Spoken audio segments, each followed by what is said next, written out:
It's news time. Information is power. Be current. The news headline. Desist from backing Nnamdi Kanu. IPOB. Nigerian government warns foreign nations. The news in full. The Nigerian government on Friday called on foreign nations supporting Nnamdi Kanu and his proscribed indigenous people of Biafra, IPOB, to desist. The Attorney General of the Federation, Abubakar Malami, said such nations were supporting the subversive activities of Nnamdi Kanu and IPOB despite the designation of the group as a terrorist organization. Mr. Malami addressed journalists at his office in Abuja barely 24 hours after Mr. Kanu was produced from custody for rearraignment at the Federal High Court in Abuja on 7 treasonable felony and terrorism-related charges on Thursday. His address centered on the report of investigations carried out by a 24-man presidential ad hoc committee inaugurated by President Muhammadu Buhari following Mr. Kanu's rearrest outside Nigeria in June. The committee led by Mr. Malami linked various destructive activities, including killings of prominent persons and 175 security agents, destruction of about 164 police stations and formations, amongst other various violent crimes to IPOB and its armed wing, the Eastern Security Network. The destruction activities of IPOB ESN pose serious threats to Nigeria's national security and its corporate existence, which resulted into the arrest of Nnamdi Kanu and members of his group, Malami said. He also added that we have also established that Kanu is not alone in his subversive activities. He has accomplices in Nigeria and abroad, individuals and groups as well as state and non-state actors who are aiding and facilitating his campaign against the people and state of Nigeria. Some of the state actors aided Kanu even as a fugitive in his destructive mission, ignoring the terrorist nature of his activities. We call on these countries to desist from aiding subversive acts by Kanu and IPOB against the state of Nigeria and its people. The official did not specify the countries the government was warning.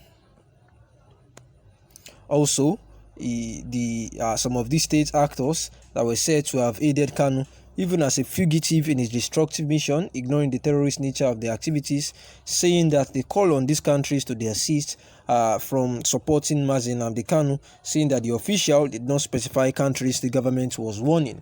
But the United Kingdom and United States of America are among notable nations that have resisted calls by the Nigerian government to designate IPOB as a terrorist organization since it was proscribed as a terrorist organization in Nigeria back to September 2017. Mr. Malami also said there are friendly nations that have either banned the activities of IPOB or placed Mr. Kanu on stop list. Conversely, there are some friendly countries which, recognizing the status of IPOB as a terrorist organization, have either banned the activities of IPOB or placed Kanu on stop list. To these peace-loving countries that have put Kanu on their stop list and banned IPOB from operating in their territories, that we express our appreciation, Mr. Malami says. Mr. Kanu, we know, was arrested first in October 2015 regarding his separatist activities using IPOB to galvanize his agitations for carrying out the Igbo-dominated Southeast region and part of the South-South as an independent Republic of Biafra. He was then charged with treasonable felony before the Federal High Court Abuja. Mr. Kanu, who was granted bail sometimes in April 2017, was said to have jumped bail and fled the country in September of the same year, a development that coincided with the invasion of his home by soldiers in Afaraoku near Umuahia in Abia State. And in that same month, the Nigerian government designated IPOB as a terrorist organization. Both the United Kingdom and US have resisted the calls by the Nigerian government to designate IPOB as a terrorist organization.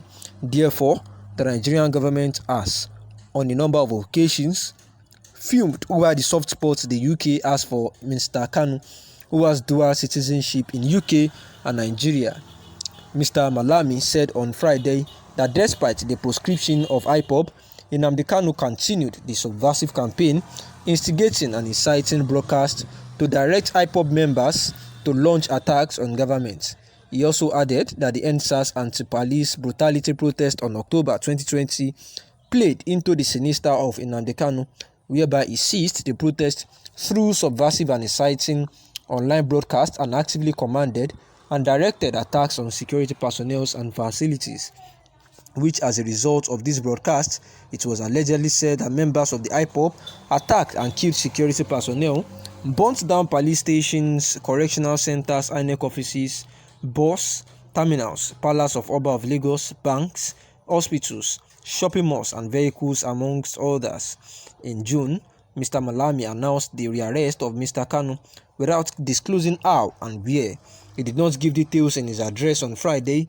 Mr. Kanu was therefore remanded in the custody of the State Security Service (SSS) and was rearraigned on 7-count charges of terrorism and treasonable felony, of which he pleaded not guilty, and proceedings were adjourned till November 2021, that is November 10. And we know that Nnamdi Kanu was extraordinarily rendered to Nigeria from Kenya, of which it was said that the Kenya government were, in collaboration with the Nigerian government in extraditing Nnamdi Kanu against the international law, which is against extraordinary rendition. Although the Kenya government has denied any alliance with the Nigerian government to extradite Kanu to Nigeria as it happened, but it is crystal clear that it was from Kenya that Nnamdi Kanu was extradited back to Nigeria. Therefore, it has been said that the Nigerian government, through the Attorney General of the Federation, has said that they are not happy with nations that are still supporting Nnamdi Kanu and his proscribed indigenous people of Biafra, despite the fact that Nigerian government has declared them a terrorist organization. We know that Nnamdi Kanu as well has a dual citizenship and is also a citizen of the United Kingdom, of which it was said that they even gave him a consular support for the trial that is ongoing at the Federal High Court in Abuja. And the lawyer, lead counsel to Nnamdi Kanu, has actually said that is Ejiofor, Ifeanyi Ejiofor, the Ejimako, has actually said that the court case that Nnamdi Kanu is facing as at now is baseless, because there is no case against him, especially for the fact that the federal government of Nigeria had extraordinarily extradited him, extraordinarily rendered him to Nigeria, which is out of the international law. Therefore, it has annulled any case against Nnamdi Kanu. Thanks for listening.